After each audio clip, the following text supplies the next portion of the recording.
É hora de falar do Clube do Remo, filho da glória e do triunfo, na programação Remo. Porque o Remo, meus amigos, arrancou um empate contra a Chapecoense. E acredito que essa é a palavra correta, porque a atuação passou longe de ser das melhores, né? A Chapecoense, principalmente no primeiro tempo, atacou bastante as costas da defesa do time azulino, que passou um sufoco danado.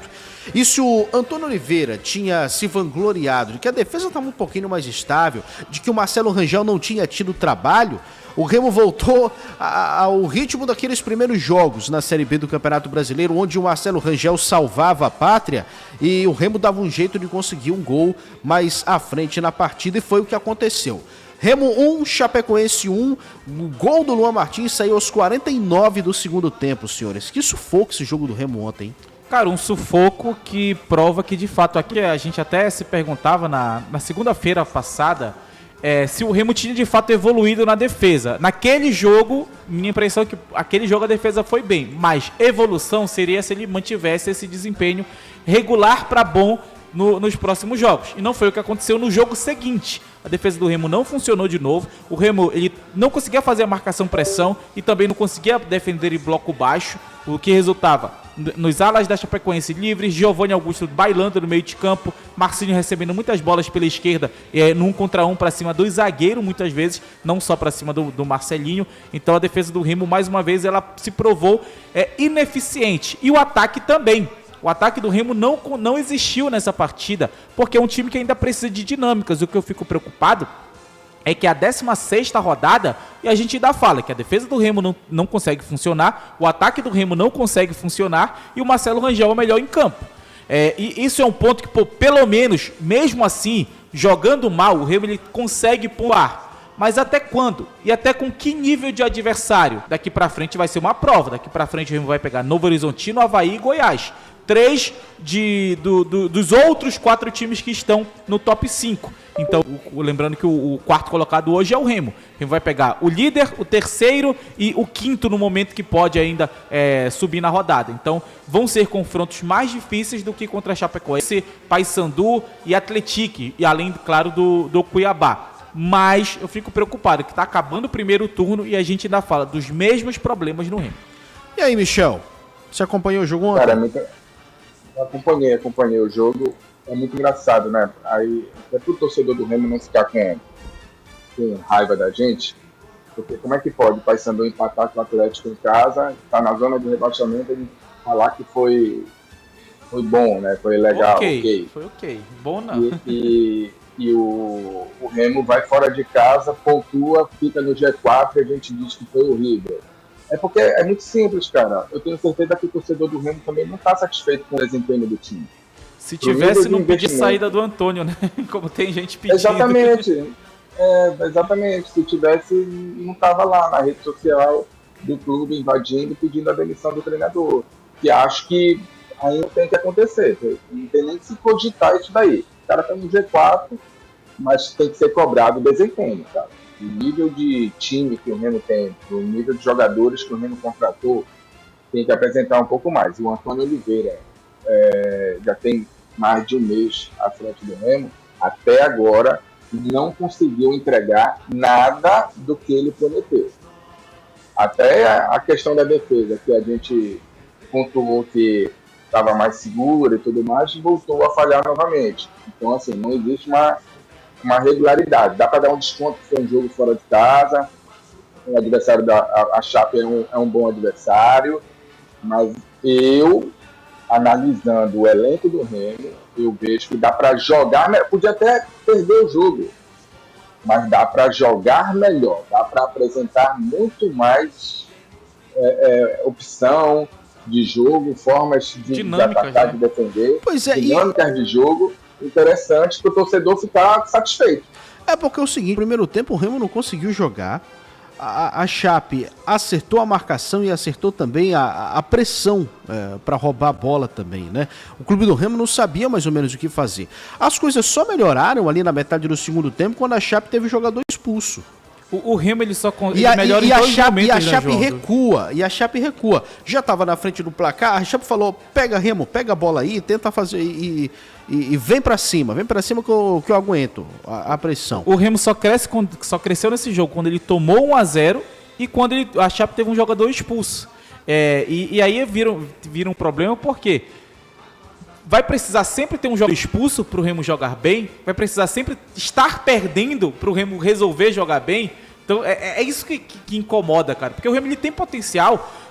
Acho que todos os treinadores que enfrentaram o Remo elogiaram o elenco do Remo, elogiaram o investimento do Remo. É claro que tem sempre aquela questão de respeito, às vezes respeita até demais, como foi o caso do Antônio para o time do Cuiabá, mas é fato que o Remo ele tem um investimento muito grande, tem um potencial muito grande, mas até agora não entregou o potencial. E eu vou falar uma coisa, eu repito até o que eu falei ontem na transmissão. Primeiro de tudo, Daniel Paulista só está na Série A porque o Marcelo Rangel fez excelentes defesas. Porque se a gente for pegar o legado do Daniel Paulista em relação a dinâmicas do Remo, o que ele deixou para o Antônio Oliveira? Eu acho que o Remo hoje ele ainda tem problemas que ele tinha na época do Daniel Paulista. Fora de casa, sofre muito em alguns momentos para se defender e para atacar. Se não for no contra-ataque, não sai.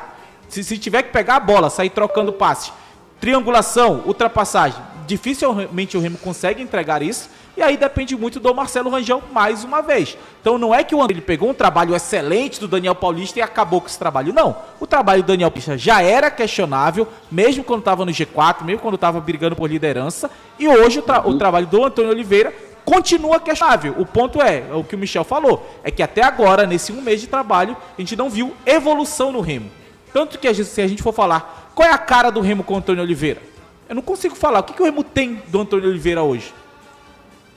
O que eu espero, não sei o torcedor, mas o que eu espero, porque não é só o nível de investimento, é a qualidade. Na minha opinião, tem muita qualidade no elenco. Tem jogadores ali de potencial realmente. Agora, o que eu espero é que o time consiga controlar um pouco mais o jogo. Tenha um pouco mais de poder ofensivo, tenha um pouco mais de criatividade. Então, entregue mais satisfação do torcedor ver o jogo e falar, esse é meu time. E isso não está acontecendo. O melhor Remo que a gente viu na temporada foi com o Rodrigo Santana. Tudo bem, o Daniel Paulista chegou, botou o Remo no G4, ficou não sei quantas rodadas invicto. Mas a gente está um tempão falando que uma hora ia perder, que está faltando isso, está faltando aquilo, que o time precisava evoluir, e até agora a gente não viu o Antônio resolver esse problema. E eu fico preocupado, Michel, porque a torcida já está pegando no pé do Antônio Oliveira. Ele tem 8 jogos somando Remo e Sport. Com 4 jogos ele foi demitido do Sport. Com 3 já tinha gente pedindo para ele sair do Remo. e com 4 continua a gente pedindo para ele sair do Remo. O torcedor tem que ter um pouquinho de calma aí, cara. O torcedor tem que ter um pouquinho de calma. Vamos ouvir o Antônio Oliveira, inclusive. O técnico azulino falou depois da partida sobre a atuação, que ele reconheceu que foi abaixo. Vamos lá.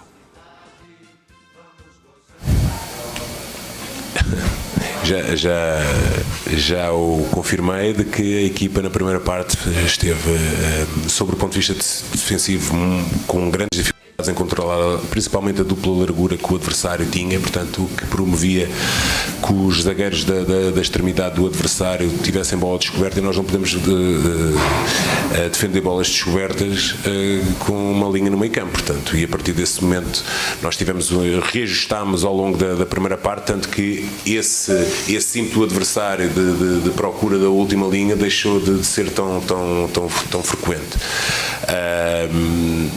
Acho que a equipa começou a jogar mais cedo do que a expulsão. Acho é que foi e tem tido e teve dificuldade nos últimos 30 metros, principalmente na definição. É evidente que o adversário, metendo-se em vantagem, praticamente recua as suas linhas, com menos um ainda mais, com menos 2 ainda pior. Portanto, mas isso temos que ser nós a encontrar as melhores soluções. Acho que o empate acaba por si só ser natural, mas feliz da nossa parte. Como eu disse, ganhámos um ponto hoje, ao contrário do último jogo, perdemos 2. Aí essa frase no final, né? Ganhamos um ponto hoje, se ele diz que ganha um ponto hoje, da mesma forma que perdeu 2 pontos em casa contra o Cuiabá. Então tá -1, né? O saldo do Antônio Oliveira. Agora ele tem que buscar esse outro ponto nos próximos jogos. Inclusive, falando dos próximos jogos, tendo 2 confrontos diretos em casa e um jogo fora contra o Goiás, pra mim, o mínimo que o Remo tem que ter, pensando em acesso, é 6 pontos. E dá pra sonhar com 7. Mas, por exemplo, se o Remo fizer 5 pontos, não seria absurdo, ou seja, empatar um em casa, ganhar o outro e empatar o outro contra o Goiás. E até é meio complicado às vezes comprar, mas, cara, o que a gente tem que falar é que o Remo, ele não tem que se comparar com o Paysandu hoje. A briga do Remo não é com o Paysandu, o campeonato do Remo não é o campeonato do Paysandu. Então, se a gente fala que o empate do Paysandu dentro de casa é ok, o empate do Remo contra a Chapecoense fora não é tão legal, muito conta do desempenho, é porque os campeonatos são diferentes. O Remo tem que fazer contra a Chapecoense, a meu ver, posso estar sendo muito exigente, o que o Goiás fez e o que o Curitiba fez, que são os líderes do campeonato e investimentos tão grandes quanto o do Remo, que é vencer a Chapecoense lá, buscar essa vitória. O que mais me incomoda é que o Remo não chegou nem perto da vitória. O Remo esteve muito mais perto de tomar um 2-0 do que fazer 1-0 antes de estar... Apresentar o desempenho, né? Apresentar um desempenho que tu fala, pô, foi por pouco que o Remo não conseguiu vencer a Chape. Mas se ele jogar assim fora de casa contra um Goiás, ele pode ganhar. Só que se o Remo jogar aí fora de casa contra o Goiás, como jogou contra a Chapecoense, qual é a expectativa? É que o Remo dificilmente vai ganhar. Porque o Goiás tende a ser um time melhor que a Chapecoense. E Matheus e João, com o Marcelo Rangel fazendo milagre atrás de milagre, a parte ofensiva não funcionando tão bem, qual garantia o torcedor do Remo tem que esse time vai conseguir brigar até o final? Jogando dessa forma. É por isso que o torcedor está invadindo a rede social pedindo a demissão do treinador. Porque mas aí vai contratar quem, Michel? Não, eu não tem que dar tempo pro cara trabalhar, pô. Não, o cara não tem nem um mês de Belém ainda. Semana cheia. Pois é, o cara não tem nem um mês de Belém. E agora ele ainda. não tem semana cheia. O cara já tem 8 jogos. Ele tem 8 jogos. E João, com semana cheia. Não, com o Remo não é 4. Desculpa. Com o Remo 4. Não, tem 4 jogos, né? 8 é somando que ele foi demitido do esporte. Um mês em Belém? Um mês em Belém. Pois é, o cara tem um mês em Belém, cara. Desculpa, o Remo também tinha um padrão de jogo. Certo ou errado, mas que você gosta só ou não, funcionava basicamente uma coisa. Mas não ajuda com questão de planejamento demitir o técnico. Agora acho que é uma coisa sem sentido. Não tô falando que tem que demitir. Pois é. Mas tem que ser cobrado. Sim. Não, é claro, com certeza, tem que ser cobrado, mas o torcedor a gente sabe como é, né? Torcedor tem cabeça tá quente, é passional. Não acho que tá certo não, Michel. Pode reclamar. Dele, João, mas não necessariamente a opinião do torcedor é sempre a correta. Não, o torcedor está certo porque ele pode exigir o que ele quiser. O clube é dele, quem gasta dinheiro é ele, quem sofre é ele pode dizer o que ele quiser. Agora a diretoria tem que entender que não é um momento de demissão, é um momento de cobrar, é outra coisa. Justamente. E uma coisa não anula a outra, né? Tu pode cobrar sem querer que ele saia. Isso é uma coisa... E até o torcedor tá falando aqui que o Morisco faz tanto Coritiba quanto o Marcelo Rangel salva o Remo. O Marcelo Rangel ele tem quase 100 defesas realizadas na Série B já. Ele é disparado o goleiro com mais defesas realizadas na Série B. Então o Pedro Morisco tá fazendo um grande campeonato nos 9 jogos que ele fez. Tá, mas o Marcelo Rangel ainda é o goleiro mais exigido da Série B. O que o Antônio Oliveira já falou que é um problema. E que para esse jogo contra a Chapecoense ele não conseguiu resolver. E a gente vai ter uma dimensão certa do que vai ser esse Remo nesses próximos 3 jogos. Senhores, diga, Michel. São jogos difíceis. Não são jogos difíceis, né? Adversários de cima da tabela. E aí a gente vai ter uma realidade exata do que vai ser esse Remo.